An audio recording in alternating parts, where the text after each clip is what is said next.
Samantha Irvine is leaving WWE. I don't know if I'm ready to talk about it. Welcome back to the channel. Adam Harris, ring announcer, wrestling fan, and collector here in the mountain state of West Virginia. Thanks for watching along. Yeah, Samantha Irvine. Holy cow, I'm a ring announcer. I have to talk about this, don't I? I don't know if I'm ready. Samantha, man, we hardly knew you. I remember after Cody had won the Royal Rumble, and she did his intro, and the winner. And he made it to the ring, and he said, you know what? I think I'd like to hear that again. Samantha Irvine, would you do that introduction again? At that point, I knew, I'm like, wow, Sam is over. And I thought it was something we could all agree on, and I actually saw that in a Facebook group. I said, wow, I thought she was like the one thing we all universally loved. And the number one comment right after that was like, oh no, I hate her growling introductions, and blah, blah, blah. So, of course, the wrestling community divided on everything. I thought she added a lot of personality. We haven't really talked about a ring announcer. Nobody has ever really had their attention grabbed by a ring announcer like Samantha Irvine was able to do. I love that she added some personality to the introductions, especially the Chelsea Green thing with Gunther. I mean, I really think she added to those entrances. Of course, the Roman Reigns thing was a big deal.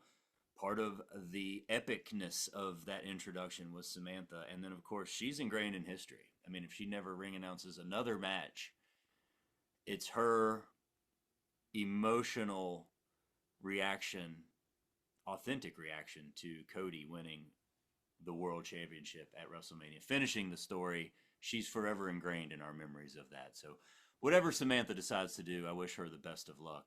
Who knows the reasons why she left, but whatever Samantha decides to do, she'll be great at it, and I'm sure we'll be hearing a lot more out of her, whether she goes to AEW or not.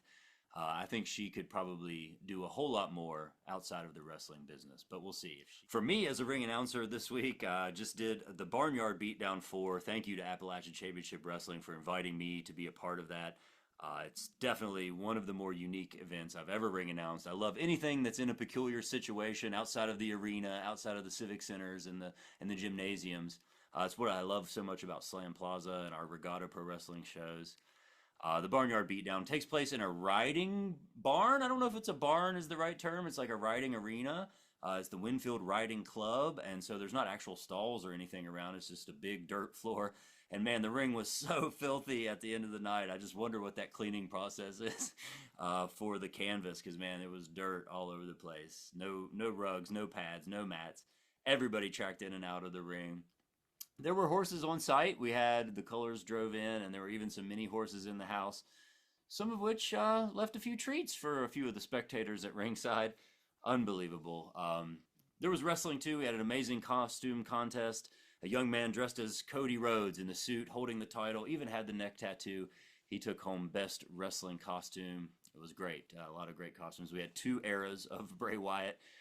We had like the Fiend Bray Wyatt, and then we also had the Swamp Bray Wyatt or whatever that was with the Hawaiian shirts. A lot of great costumes. And then, of course, tons of great wrestling action. Bishop Baylor and the hardcore legend Jugulator started on different teams, but at the end of the Barnyard Bunkhouse Brawl, they were holding each other's hands high and standing united. The legend Jugulator and Bishop Baylor. Shout out to those guys. Great match. Ron and Bruce, Ron Mathis, working hurt. Had an amazing match. I posted some footage of that three-way tag match on my Instagram, so follow me at WV Fig Hunters. It was a great time at the Bunkhouse Brawl.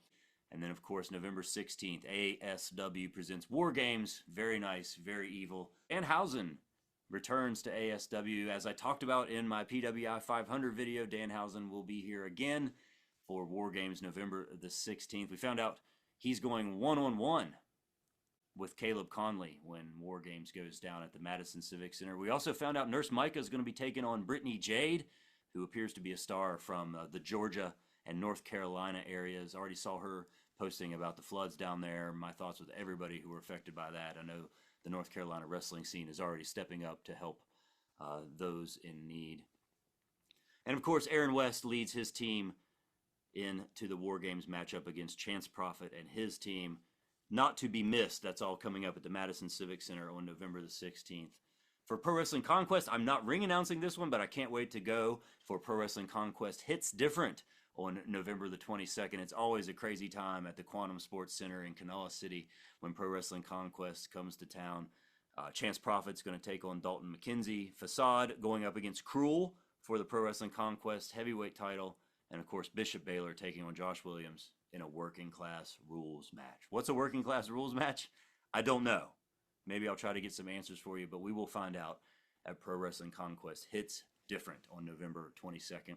And speaking of outdoor shows in Slam Plaza, that's going to premiere on the ACW YouTube channel, so I'll put a link in the comments. Can't wait to go check that out. Can't wait to see what it was like to experience Slam Plaza from the other side of the ropes. So thanks to ACW for putting that up. Can't wait to hear the commentary. Appreciate them having Slam Plaza and posting our Regatta Pro Wrestling matches on their channel. All right, as a wrestling fan this week, I saw something on Instagram, totally jogged my memory, but in 1994 was the 30th anniversary of Halloween Havoc, 1994. And that promo was getting shared around of Ric Flair and Sensuous Sherry leading up to that match. It's a great promo, and man, I was a 12-year-old wrestling fan at that time, and I didn't have a way to order pay-per-view. I don't think we had the capabilities. Like, maybe we would have had to go rent that box to bring it home. It was just never even a thought of a possibility for us to order pay-per-view in my mind. I was not to call the 900 number, the WCW Hotline, by any means. But this was a legendary retirement match. Both Hulk Hogan and Ric Flair, one of these guys was going to hang it up. That's how much these two hated each other. Two legends of pro wrestling in 1994 were going to, one of them was going to retire after that cage match. And I just, as a fan, as a kid, I just had to know who won. And it was going to be in the wrestling magazines, but that was going to be months ahead, and I wouldn't be able to see that. And this is not when you could just go online or hop into a chat room to hear the results. There was no way to find out except 1-900-909-9900.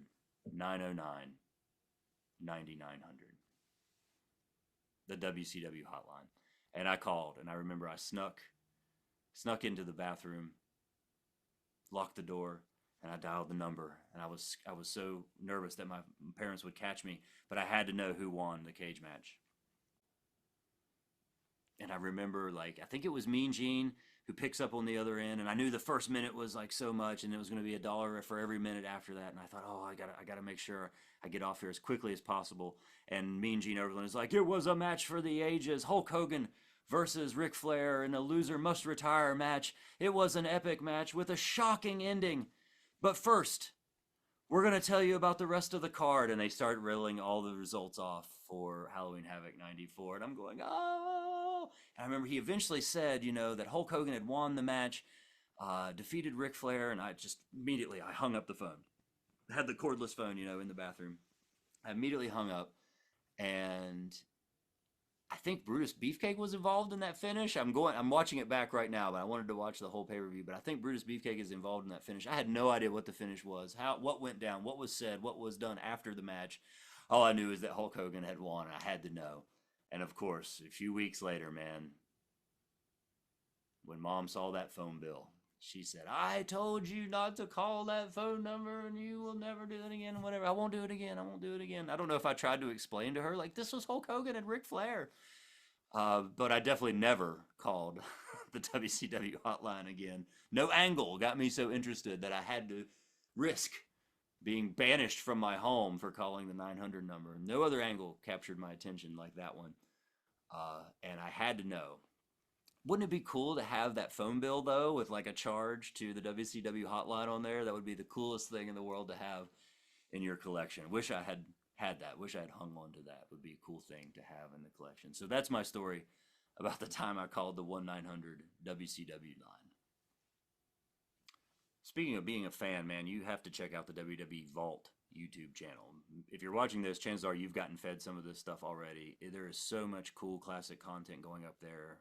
They're pumping it out on that channel from different generations. It's really neat. A lot of stuff aimed at my age group, obviously, because I had to go back and watch the Evil Doink playlist. I can't recommend this enough. And there's some great matches on there as well. It leads up to, I think, the appearance of the second Doink at WrestleMania 9. Great stuff. You got to check that out if you're a fan from my era. Again, I'm 10 years old, 11 years old watching that at the time. Really fascinating to go back and watch it as an adult. And you guys saw in my great Ohio Toy Show video that I picked up one of the Harlem Heat figures that I needed, which was this guy in my MOC Masters protective case. I had to pick up the Booker T in the black gear because when I ordered them, I got the Booker T in the Chase Blue, and they had the Chase Blue Stevie Ray at the Ohio Toy Show, but that seller was wanting a little more than I was wanting to pay, so I decided I was going to play the long game. If you listen to the Major Pod, or if you're in that group, you know, like for a modern figure that's at retail, 35 shipped is like the friendly rate. And so I was looking for a way I could get a hold of one at $35 shipped. I got one for $36 shipped, and it arrived today in great condition. So now I have them both. I have both Chase Blue Booker T's, and I got the Chase Stevie Ray this week from eBay. And I have the whole Harlem Heat collection. And one day I'm going to do a video, or I'll show you guys all my Harlem Heat stuff, because I love the San Francisco toy makers. I mean, I think these are just the coolest figures that were ever done. And there's, of course, all these variations of the Harlem Heats. Here's the black ones, and then there's like the light purple ones and the blue ones I've got back there, with a couple of variations of the Nasty Boys. And one of these days I'm going to get the shelf together, and I might unbox a couple of these. I don't know. I've been chasing those Monday Night War figures around, never seen the Harlem Heat ones in store. Of course, after I bought the Booker T and the black gear, the week after we got home from the Ohio Toy Show, my friend Matt Sutton, who went with me, texted me. He found it at Walmart, and so it was sitting there waiting for me at retail, but I was glad I got to pick it up at the Ohio Toy Show, and I still haven't seen any of the Chase figures or a Stevie Ray on the shelves at my Walmart, so I'm glad I got all 4 of those figures finally in the collection. Quick follow-up on my PWI 500 video. Thank you all for watching. I hope you'll go back and check it out if you haven't. It's a little bit of a longer one, a deep dive into all the guys that I announced in the PWI 500. I'm still waiting for my copy of the women's 250 to arrive from PWI, so I'd like to dissect that one, and I might do a BW 500 as well, the black wrestlers that Righteous Reg puts out. My friend Al's already helping me count through all the wrestlers on that list that I've been able to ring announce in my 9-year wrestling career. So I'm going to do that in a video coming up sometime, and then next time I think I'm going to look back on AEW, because it'll be the 5-year anniversary of when they brought Dynamite to Charleston, West Virginia for the first time. I think it was like the 3rd episode or the 5th live episode of Dynamite, and it was from right here in Charleston, West Virginia. So I'll go back and dig up some of my photos, try to recall some of those things, and then I also have a DVD of it. So I'm going to go back and watch that and maybe come back at you with some of my memories. Not necessarily a 5-year history of AEW, but I'm going to try to remember 5 years ago when AEW came to Charleston, West Virginia for the first time. We'll take a look at what Cody Rhodes was doing at that time, what Chris Jericho was doing. There were a couple WWE Hall of Famers in attendance that night. You may or you may not remember. We'll talk about who that was. The Tag Title Tournament Finals.